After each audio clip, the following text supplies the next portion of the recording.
आइए आज के पिता पहचान क्लासेस में हम जानते हैं दिगंत भाग 1 क्लास 11th बिहार बोर्ड काव्य खंड में पार्ट 6 झंकार, जो मैथिली शरण गुप्त जी की एक प्रमुख कविता है।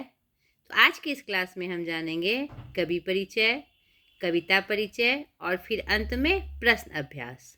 तो चलिए वीडियो को स्टार्ट करते हैं मैथिली शरण गुप्त जी के परिचय से। मैथिली शरण गुप्त, जिनका जन्म 1886 ईस्वी और निधन 1964 ईस्वी में हुआ था। जन्म स्थान चिरगांव, झांसी, उत्तर प्रदेश। शिक्षा स्वाध्याय द्वारा, भाषा ज्ञान हिंदी, संस्कृत, बंगला, उर्दू आदि। कृतियाँ रंग में भंग, जयद्रथ वध, भारत भारती, पंचवटी, झंकार, साकेत, यशोधरा, द्वापर, जय भारत, विष्णुप्रिया, गुरुकुल, विकट भट्ट, सिद्धराज, वैतालिक, किसान, अनक, तिलोत्तमा, चंद्रहास आदि। और इन्होंने अनुवाद भी किया पलाशी का युद्ध, मेघनाद वध और वृत्तसंहार। आधुनिक काल के द्वितीय उत्थान, आधुनिक काल में बहुत सारी धाराएं हुई, बहुत सारे युग हुए, तो इसके द्वितीय युग द्विवेदी युग के ये प्रमुख कवि हैं, जो महावीर प्रसाद द्विवेदी के नाम से इस युग का नाम पड़ा है। मैथिली शरण गुप्त वे आधुनिक भारत के प्रथम राष्ट्र कवि तथा नए भारत में हिंदी जनता के प्रतिनिधि कवि के रूप में सम्मानित हैं।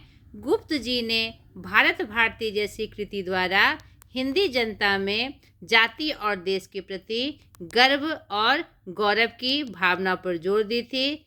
तभी से वे राष्ट्र कवि के रूप में प्रसिद्ध हुए। भारतेंदु युग में स्वदेश प्रेम और जातीय गौरव की जो दिशा भावना का शुभारंभ हुआ, उसके आगामी विकास के सूत्रधार गुप्त जी ही थे। तो यह इनका पूरा परिचय आपके पाठ्य पुस्तक में वर्णित है। इसे अच्छे से आप पढ़िए और इनके बारे में पूरी जानकारी आपको इससे प्राप्त होगी। यहाँ प्रस्तुत कविता जो झंकार ली गई है, उनके प्रमुख संकलन झंकार नाम से ही ली गई है और द्विवेदी युग के प्रतिनिधि कवि की यह ऐसी कविता है जिसमें आगे का स्वच्छंदतावादी काव्य विकास पूर्वसित है। छायावाद का प्रादुर्भाव हो चुका था और गुप्त जी की संवेदना कल्पना का संस्पर्श भी हो रहा था, उन्हें भीतर से बदल रहा था। यानी आधुनिक युग में आने के बाद जो नई नई चेतनाएं हमारे साहित्य में घर कर रही थी, समाज में घर कर रही थी, उसका सीधा रूप इस कविता के माध्यम से आपको दिखाई पड़ेगा। तो चलिए कविता की पंक्ति के माध्यम से देखें कि इसमें कौन से भाव, कौन से ध्येय और या कौन सा संदेश निहित है।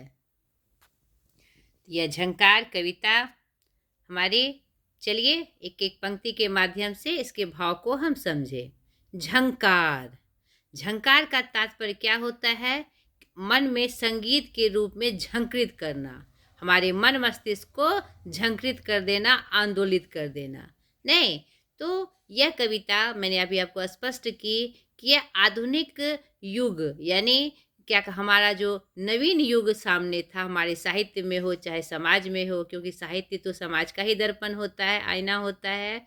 तो जो नए रूप में जो रूप बदल रहा था हमारा समाज, तो उसमें साहित्य का रूप भी बदलता हुआ नजर आ रहा था। और पहले की कविताएं जो दोहे छंद में लिखी जा रही थी, अब हिंदी के विशेष रूप में, यानी कि आपका जो हिंदी का प्रामाणिक रूप था, उसमें उस रूप में कविताएं लिखी जाने लगी थी। और साथ ही साथ यथार्थ का जो रूप आ रहा था हमारे समाज में, हमारे साहित्य में, उसका भी सीधा वर्णन दिखाई पड़ रहा था। तो इस कविता के माध्यम से हम जो स्वतंत्रता आंदोलन कर रहे थे, उसमें जो नव जागृति आई थी, नहीं, उसके बारे में एक नया संचार, एक नया झंकार हमारे सामने उपस्थित था। साथ ही साथ जो आधुनिक काल का जो एक विशेष रूप था स्वच्छंदतावादी, यानी अपनी बातों को स्वच्छंद तरीके से, स्वतंत्र तरीके से कहना, वह भी इस कविता में सीधे तौर पर दृष्टिगोचर होती है। नए रूप में हम आगे बढ़ने के लिए तैयार थे, हम स्वच्छंद होकर अपनी बातों को कहने का मतलब ताकत रखते थे। तो ये इस कविता में ये देखिए सही रूप से स्पष्ट हो रहा है। इस शरीर की सकल सिराएं हो तेरी तंत्री के तार, आघातों की क्या चिंता है, उठने दे ऊंची झंकार। यानी कि इस शरीर की जो संपूर्ण सिराएं हैं, जो नसें हैं, हो तेरी तंत्रों के तार, यानी जो आने वाला जो हमारा संदेश है, जो स्वतंत्रता का जो राग है, जो रूप है, वह तंत्र के तार के रूप में पूरे संपूर्ण शरीर के सिराओं में, नसों में फैल गई है। आघातों की क्या चिंता है, उठने दे ऊंची झंकार। यानी जब नए पथ पे हम आगे बढ़ते हैं तो बहुत सारी बाधाएं आघात के रूप में हमारे सामने प्रस्तुत होती है, लेकिन यहाँ पर अब जो जोश है हमारे अंदर, यह जो अब झंकार आया है, उसमें आघातों की चिंता नहीं है। अब यह जो इस नए दौर में, इस स्वतंत्रता के नए दौर में जो हम झूम रहे हैं, हमारा मन मस्तिष्क झंकृत हो रहा है, उसमें ऊंची झंकार उठने दे। यानी ये तरंगे जो बह रही है हमारे शरीर के नस नस में, उसे ऊंचे उठ रूप में उठने दे, बढ़ने दे। आगे देखिए, नाचे नियति प्रकृति सुर साधे, नाचे नियति प्रकृति सुर साधे, सब सुर हो सजीव साकार, देश देश में काल काल में उठे गमक गहरी गुंजार। पूरी मतलब कि पूरी जो नियति है यहाँ पर नाच उठी है। यानी कि अब जो परिणाम है, अब जो परिणाम आने वाले हैं, वह सफल रूप में दिखाई पड़ रहे हैं, विकसित रूप में दिखाई पड़ रहे हैं, और प्रकृति भी सुर को साधे हुए है, यानी ताल में ताल, लय में लय सही रूप से मिला रही है। यानी प्रकृति भी वही गुणगान कर रही है जो हम जिस आंदोलन में हम अभी शामिल हैं। नहीं, सब सुर हो सजीव साकार, और सब पूरे देश का सुर सजीव हो चुका है, जाग उठा है, और साकार होने के लिए यानी एक आकार देने के लिए, जो हमारे आंदोलन का जो रूप है उसे आकार देने के लिए पूरी तरह से तैयार है। देश देश में, काल काल में, देश देश में और समय समय में यह जो गमक हो रही है, यह जो महक फैल रही है, तो ये गहरी गुंजार के रूप में गुंजायमान होना चाहिए चारों तरफ। ये जो आंदोलन का स्वर है, यह जो नया रूप है, वह चारों तरफ गहरा रूप में गुंजायमान होना चाहिए, फैल जाना चाहिए। ठीक है, आगे की पंक्तियां देखिए। कर प्रहार, हाँ कर प्रहार तू, भार नहीं यह तो है प्यार, प्यारे और कहूँ क्या तुझसे, प्रस्तुत हूँ मैं, हूँ तैयार। और यहाँ पर चुनौती के रूप में कहा जा रहा है कि अब कोई मार्ग हमारे बाधाओं को मतलब बाधा नहीं बन सकता, हमारे मार्ग में अब कोई बाधा नहीं बन सकता। हम हर बाधाओं को पार करते जाएंगे। कितना भी प्रहार तुम कर लो, कितना भी रोक लो, कर प्रहार, हाँ कर प्रहार, भार नहीं, यह हमारे लिए भार नहीं है, यह तो प्यार है। किसके प्रति? उस देश के प्रति, उस मातृभूमि के प्रति, उस भारत भूमि के प्रति, कि कितना भी प्रहार कर लो वह प्यार कम नहीं होगा, और हम इसमें आगे बढ़ते जाएंगे। अब जो यह रूप, नया रूप दिखाई पड़ रहा है, उसमें तुमको पीछे हटना होगा, हमें नहीं। प्यारे और क्या कहूँ तुझसे, यानी ए प्रहार करने वाले, अब जो यह रूप है बिल्कुल नए रूप में प्रस्तुत है। नहीं, प्रस्तुत हूँ मैं, हूँ तैयार। अब मैं हर प्रहार को सहने के लिए प्रस्तुत हूँ, तैयार हूँ, और ये मातृभूमि के प्रति जो हमारा अटूट प्रेम है, उसको मतलब वह दिखाई पड़ेगा तुम्हें कि मर मिटने के लिए भी हम तैयार हैं, प्रस्तुत हैं। आगे देखिए, मेरे ताड़ से, मेरे ताड़ से तेरी, तान तान का हो विस्तार, अपनी उंगली के धक्के से खोल अखिल श्रुतियों के द्वार। यानी अब जो यह तार तार झंकृत हो चुकी है पूरे देश में, यानी एक एक तार जुड़ गया है। अब जो यह आंदोलन है, यह जो रूप है, मतलब हर जन जन तक पहुंच गया है, तार तार तक यह जुड़ गया है, यानी कोई भी तार अब इसमें छूटा हुआ नहीं है। तान तान का हो विस्तार। अब जो क्या कहते हैं तान होगा इस नए रूप में, इस नए आंदोलन में, इस जो रूप देश के प्रति जो हमारा इस आंदोलन का होगा वह तान बहुत बड़ा होगा, इसका बहुत विस्तार होगा, यानी पूरे देश में यह गूंजेगा, फैलेगा। अपनी उंगली के धक्के से खोल अखिल श्रुतियों के द्वार। अपनी उंगली से धक्का देकर तुम अपने कानों के सुनने के द्वार को खोल लो। तुम्हें अब दिखाई पड़ेगा यह जो तार से तार जुड़कर जन जन से जो का तक जो यह बात पहुंच गई है, और जो तान सुनाई देगी तुम्हें, तुम अपने सारे कान के द्वार को खोल लो, अपने उंगली के धक्के से खोल लो, तब तुम्हें दिखाई पड़ेगा यह नया स्वर, यह नया रूप। आगे देखिए, ताल ताल पर भाल झुकाकर मोहित हो सब बारंबार, लय बंध जाए और क्रम क्रम से सम में समा जाए संसार।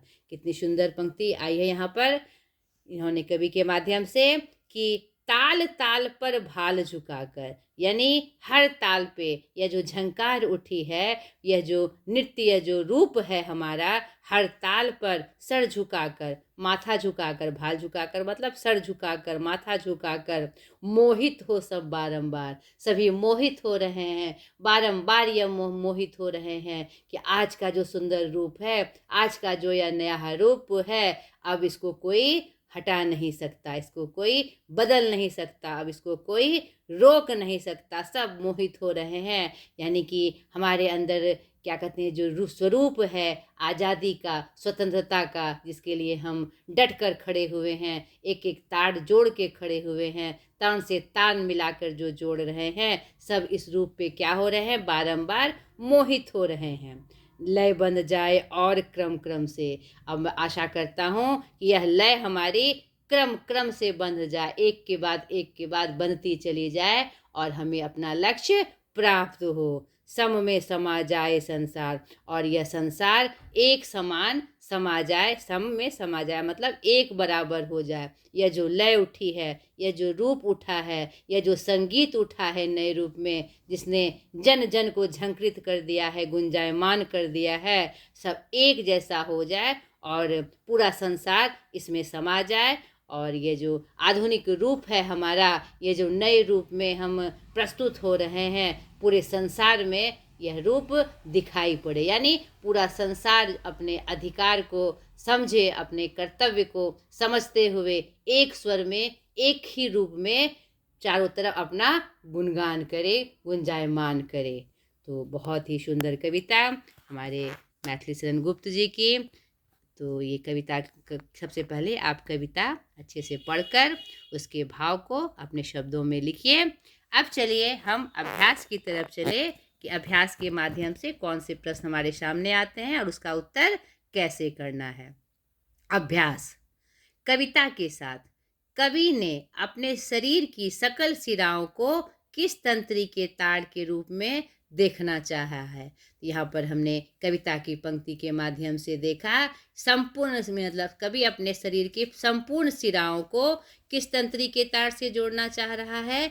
जो नया रूप है हमारे सामने स्वतंत्रता आंदोलन के रूप में, और क्या जो ये जो रूप है, जो विशाल रूप है, जो जन जन का नारा बना हुआ है, उस तार से कवि अपने शरीर की सारे शिराओं को जोड़ने की बात कर रहे हैं, ताकि एक भव्य रूप दिखाई पड़े इस नव आंदोलन का, इस नए रूप का मतलब भव्य रूप दिखाई पड़े।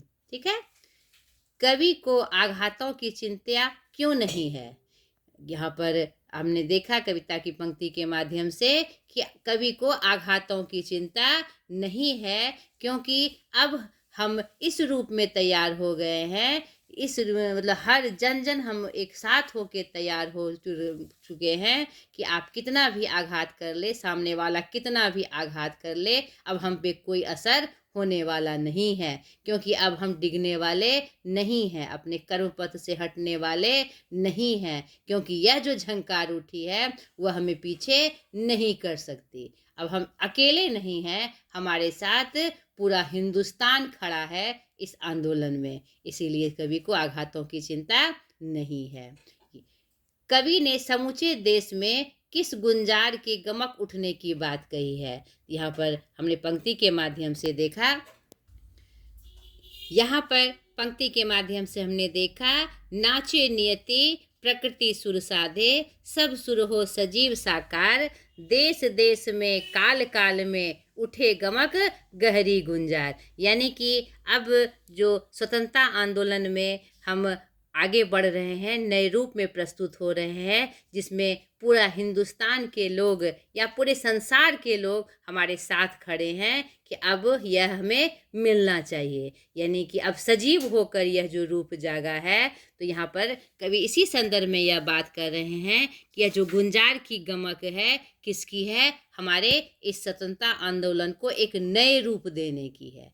किसमें गमक उठने की बात कही है कि जो इस शरीर की जो सकल सिराएं हैं अब इस आंदोलन में नए रूप में शामिल होगा, और उसी में गमकने की बात कही जा रही है कि पूरा नियति नाच रही है, पूरा प्रकृति सुर साधे हुए हैं, और यह जो सुर है इस आंदोलन का वह सजीव हो उठा है, जो कि देश देश में काल काल में, और जो इसकी गमक है, इसकी जो खुशबू है, इसका जो रूप है गहरे रूप में गुंजायमान हो सके।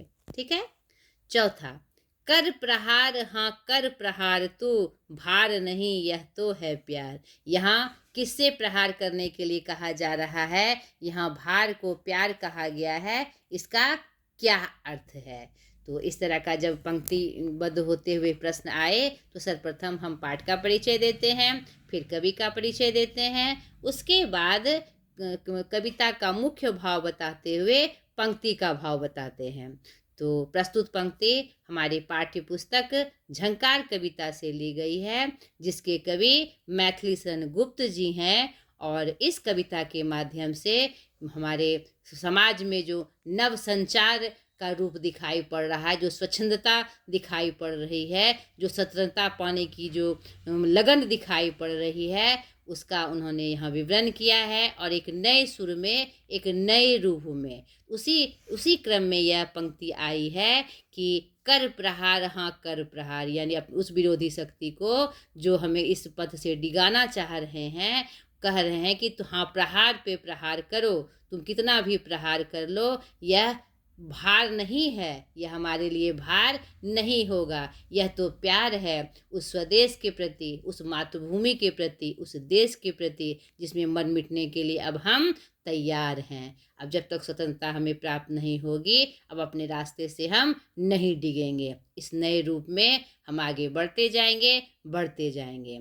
तो यहाँ पर भार को प्यार के रूप में प्रस्तुत किया गया है, इसका अर्थ है देश का प्यार, देश के प्रति प्यार नहीं। आगे देखिए, निम्नलिखित पंक्तियों की सप्रसंग व्याख्या कीजिए। मेरे ताड़ ताड़ से तेरी, तान तान का हो विस्तार, अपनी उंगली के धक्के से खोल अखिल श्रुतियों के द्वार। तो यहाँ पर आपको यहाँ पर क्या कहते हैं, पाठ का परिचय देना है, कवि का परिचय देना है, और फिर कविता का मुख्य भाव बताते हुए पंक्ति का अर्थ उससे संदर्भित करना है।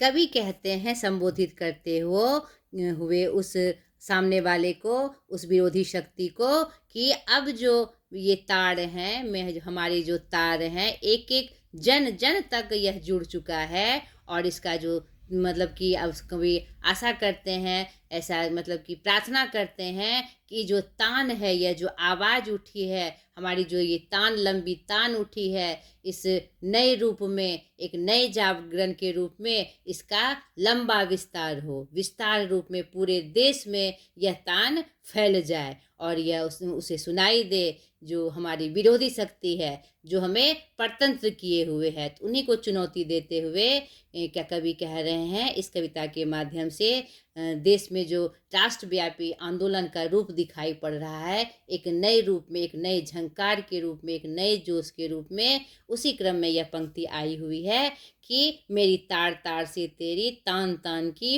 हो विस्तार, यानी जन जन तक यह रूप फैल जाए, जन जन तक झंकार उठे, एक सुर उठे और ये हमारी जो आवाज़ है, ये जो तान है, इसका लंबा विस्तार हो जो तुम्हें सुनाई देगा। उसी पे चुनौती देते हुए कवि कह रहे हैं, अपनी उंगली के धक्के से यानी अपने कान पूरी तरह से खोल लो, संपूर्ण सुनने के द्वार को खोल लो। अब यह जो तान तुम्हें विस्तारित रूप में तुम्हें सुनाई देगी, यह जो झंकार है, जो राष्ट्रव्यापी आंदोलन है, यह जो स्वरूप है, देशभक्ति की जो लहर है, वह तुम्हें सुनाई देगी।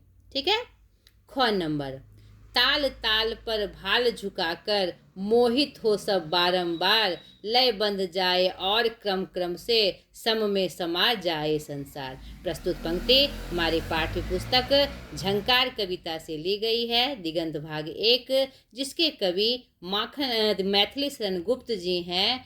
इस कविता के माध्यम से राष्ट्रव्यापी आंदोलन का जो नया रूप कवि दर्शा रहे हैं और जिसमें जन जन के तार एक दूसरे से जुड़ते आ रहे हैं और जो स्वर है उसका विस्तार हो रहा है इस आंदोलन के प्रति, एक नए रूप के प्रति। उसी क्रम में कवि कह रहे हैं कि ताल ताल पर भाल झुकाकर, यानी हमारी हर एक ताल पर, हर एक कदम पर भाल झुकाकर, माथा झुकाकर सब मोहित हो, बारंबार मोहित हो रहे हों, ऐसा कवि की कल्पना है। और हमारी जो यह सुर है जागरण की, ये देशव्यापी जागरण की, उसका लय लय में लय बंध जाए, यानी एक सब जनक का एक स्वर हो, एक लय हो और क्रम से यह बढ़ता चला जाए, यानी पूरा यह देशव्यापी हो जाए, जन जन तक पूरा देश जाकर इस लय में शामिल हो जाए, इस स्वतंत्रता आंदोलन में,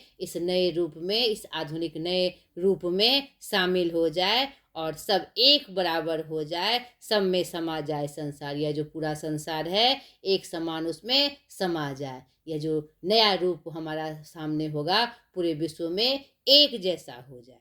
ठीक है। तो आगे देखिए, कविता का केंद्रीय भाव क्या है, अपने शब्दों में लिखे। तो यहाँ पर हमने कविता के जब मैं व्याख्या कर रही थी, हमने देखा कविता केंद्रीय भाव क्या है, नव जागृति को जगाना और जन जन तक पहुंचकर तान में विस्तार होना, एक साथ सबका सुर लय एक साथ होकर एक रूप में, मतलब कि बृहद तरीके राष्ट्रव्यापी आंदोलन हो और स्वतंत्रता प्राप्ति के लिए एकजुट होकर एक स्वर में हम सामना करें, एक स्वर में सबकी एक ही आवाज़ हो। तो यहाँ पर उसी क्रम में कवि कह रहे हैं कि इस शरीर की जितनी सकल सिराएं हो, सबके तार जुड़ जाए, एक जैसे जुड़ जाए। अब आघातों की चिंता नहीं है, नहीं, अब जो ऊंची झंकार है उठने दे, मन में उठने दे। अब जब तक हमें स्वतंत्रता प्राप्त नहीं होगी, अब यह आवाज़ रुकेगी नहीं, दबेगी नहीं, नहीं। और आगे के में जो कविता की चर्चा हुई है कविता में, उसका 2-3 सब क्या कहते हैं वाक्यों में आपको वर्णन करना है। ठीक है। कविता में सुरों की चर्चा है, इनके सजीव साकार होने का क्या अर्थ है।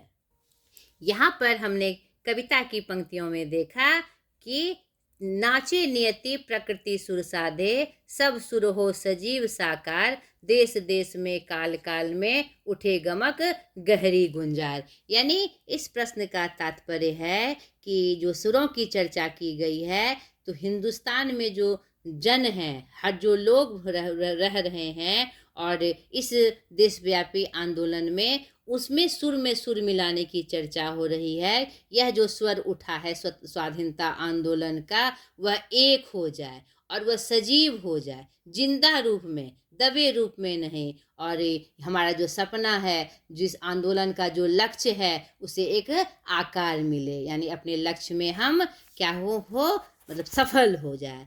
तो इस क्रम में यह सुरों की चर्चा हो रही है। सजीव साकार होने का तात्पर्य है कि यह जो सुर जो राष्ट्रीय आंदोलन का उठा है स्वाधीनता प्राप्ति के लिए, वह एक हो जाए, सब सुर मिलकर एक हो जाए, देशव्यापी हो जाए और वह सजीव हो उठे, वास्तव में वह जिंदा रूप में उठे, ना ही दबे दबे रूप में। और हमारा जो आंदोलन है, जो लक्ष्य है, उसे एक आकार प्राप्त हो। ठीक है।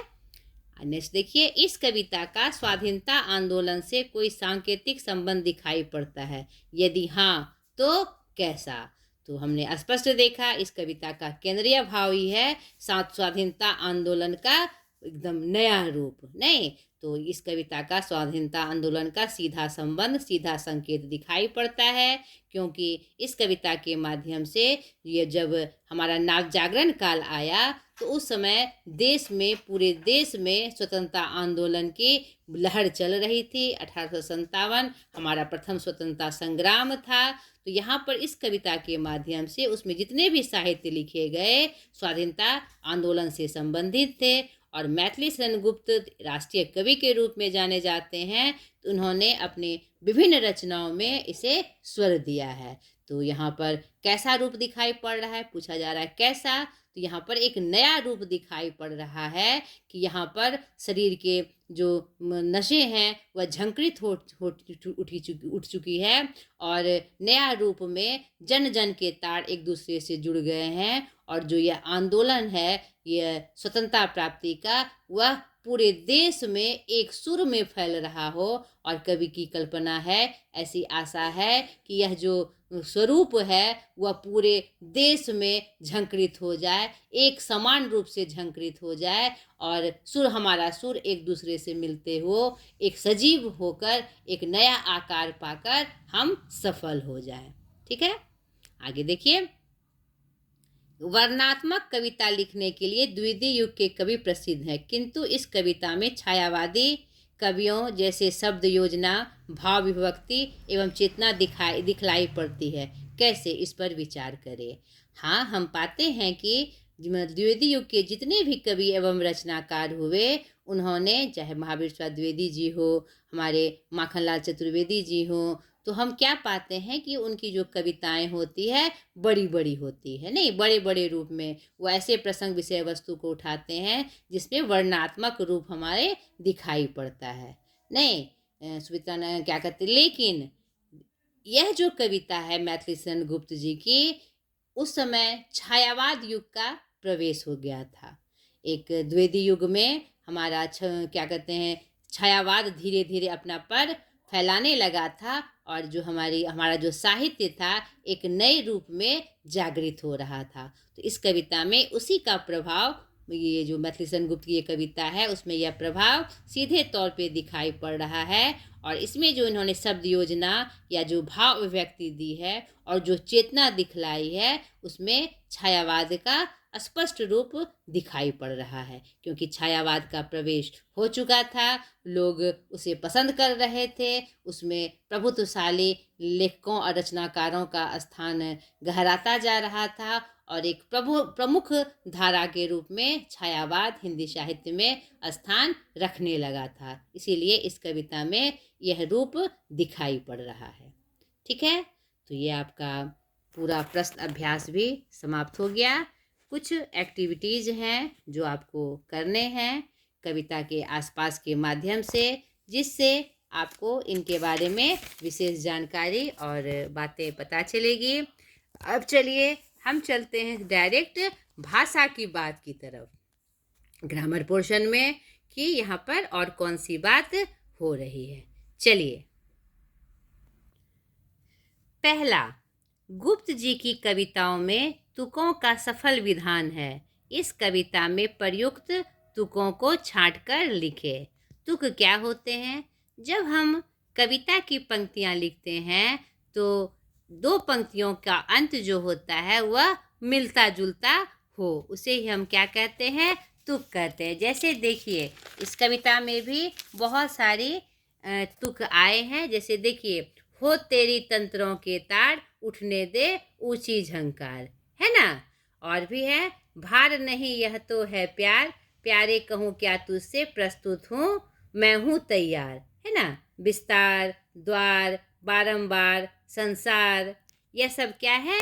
तुक है। यानी दो पंक्तियों का एक जैसा जो मेल होता है उसे ही हम क्या कहते हैं? तुक कहते हैं। तो आपको इसी को छांटकर लिखना है। ठीक है। दूसरा, पूरी कविता में अनुप्रास अलंकार है। अनुप्रास अलंकार क्या है?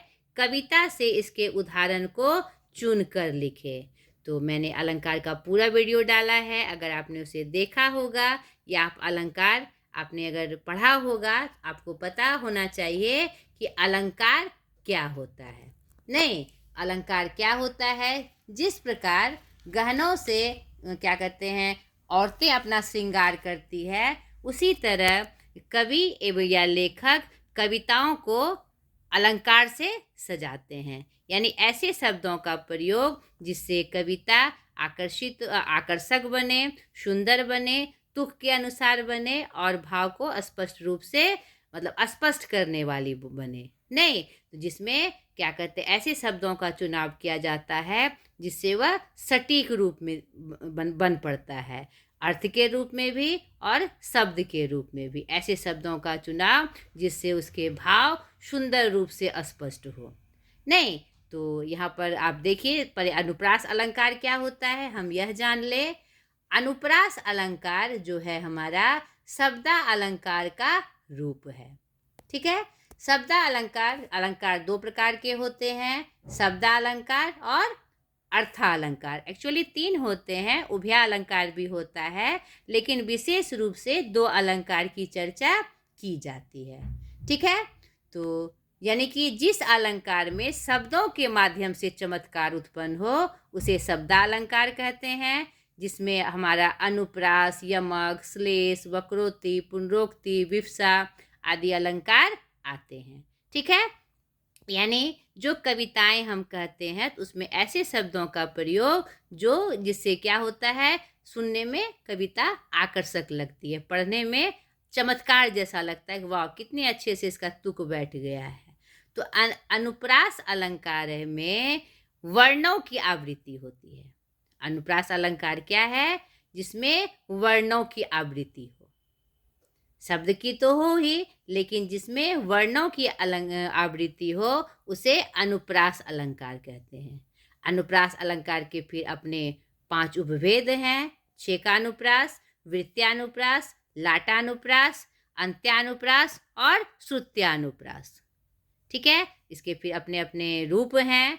तो इन शॉर्ट में आपको यह जानना है कि अनुप्रास अलंकार क्या है। अनुप्रास अलंकार का शब्दा अलंकार का एक भेद है और जिसमें वर्णों की आवृत्ति होती है। 2 बार हो सकती है, 3 बार हो सकती है वर्णों की आवृत्ति, और कभी कभी इसमें जो उपभेद हैं उसमें सुनने में जो उसके तुक होते हैं एक समान होते हैं। अंत्यानुप्रास में 2 शब्द लगातार एक जैसे आते हैं। तो यह सब रूप हमारा अनुप्रास अलंकार में दिखाई पड़ता है। तो यह आप अलंकार का वीडियो जाकर जरूर देख लीजिएगा, आपको पूरी तरह से अलंकार समझ में आ जाएगा। तो कविता में इसके उदाहरण को लिखने के लिए की बात की गई है। आप देखिए, कविता में बहुत सारी ऐसी पंक्तियां आई है जिसमें वर्णों की आवृत्ति हुई है। आप देखिए, इस शरीर की सकल सिराएं, श की आवृत्ति। यहाँ पर देखिए श और यहाँ श और स और यहाँ सौ की आवृत्ति हुई है। हो तेरी तंत्रों के तार, तो की आवृत्ति हुई है। यहाँ पर देखिए तो और तो की आवृत्ति हुई है। ऐसे बहुत जगह हैं, बहुत सारी पंक्तियां हैं जहाँ पर वर्णों की आवृत्ति एक पंक्ति में हुई है, उसे ही क्या कहते हैं हम? अनुप्रास अलंकार। नाचे नियति, नहीं न, सुर साधे श, जब सुर हो सजीव साकार श आया है ना। यानी कि ऐसे क्रम में कविता को सजाया गया हो जिसमें 100 का रूप आया है और सुनने में वह सुंदर लगता है, चमत्कारिक रूप में लगता है, सुंदर तरीके से लगता है। देश देश में काल काल में, द की आवृत्ति, फिर क और क की आवृत्ति। गमक गहरी गुंजार, ग और ग की आवृत्ति वही है ना, जिससे कविता की जो पंक्तियां हैं सुंदर भी दिख रही है और बहुत आकर्षक भी दिख रही है। तो यह हमारा क्या है? अनुप्रास अलंकार। अब तीसरा प्रश्न, निम्नलिखित शब्दों का वाक्य प्रयोग द्वारा लिंग निर्णय करें। तो ये मैंने आपको पहले भी बताया है कि लिंग निर्णय यानी कि वह स्त्रीलिंग है कि पुल्लिंग, और आपको मैं फिर से याद दिला दूं कि हिंदी में जो लिंग होते हैं वह निर्जीव चीज़ों के लिए भी स्त्रीलिंग और पुल्लिंग का प्रयोग किया जाता है। यानी पुरुषों और स्त्रियों के लिए ही नहीं, निर्जीव चीज़ों के लिए भी हिंदी में स्त्रीलिंग और पुल्लिंग का प्रयोग किया जाता है। अब देखिए, शरीर, उसका शरीर चिकना है, तो क्या हुआ? ये क्या हुआ? पुल्लिंग शब्द हुआ। शिरा, उसकी शिरा उभरी हुई है, यह क्या है? स्त्रीलिंग। झंकार उठ रही है, यह भी क्या हुआ? स्त्रीलिंग। ठीक है। प्रकृति, प्रकृति अपना नियम नहीं बदलती, यह क्या है? स्त्रीलिंग। नियति, झूठ बोलना उसकी नियति हो गई है, आदत हो गई है। ठीक है, तो यह भी क्या है? स्त्रीलिंग शब्द है। गमक उठ रही है, फूलों की गमक उठ रही है। ठीक है, तो गमक भी क्या है? स्त्रीलिंग रूप है। उसकी तान बहुत लंबी है, यह भी हमारा क्या है? स्त्रीलिंग रूप है। उसकी उंगली, अंगुली चिकनी है या पतली है, यह भी क्या है? हमारा स्त्रीलिंग रूप है। उसका भाल चमक रहा है, भाल मतलब कपाड़, ललाट जिसको बोलते हैं, यह हमारा क्या है? पुल्लिंग रूप है। यह संसार बहुत बड़ा है, संसार हमारा क्या हुआ? पुल्लिंग रूप हुआ। अब निम्नलिखित शब्दों से विशेषण बनाए। नहीं, यहाँ पर कुछ शब्द दिए हैं तो आपको उसका विशेषण बनाना है। शरीर, शारीरिक। चिंता, यह चिंता का चिंतातुर, विशेषण शब्द हो गया। प्रकृति, प्राकृतिक। सुर, सुरीला, सुर से क्या बन गया? सुरीला। सुरीला क्या है? विशेषण शब्द है। संसार, संसारिक। नहीं, नियति, ये नियति का क्या हो जाएगा? नियत, नियत, नियत हो जाएगा विशेषण रूप। काल, काल चक्र। नहीं, श्रुति, श्रुतिबद्ध, यह क्या हो जाएगा हमारा? विशेषण शब्द। लय, लयबद्ध, लय रूप, यह सब हमारा क्या होगा?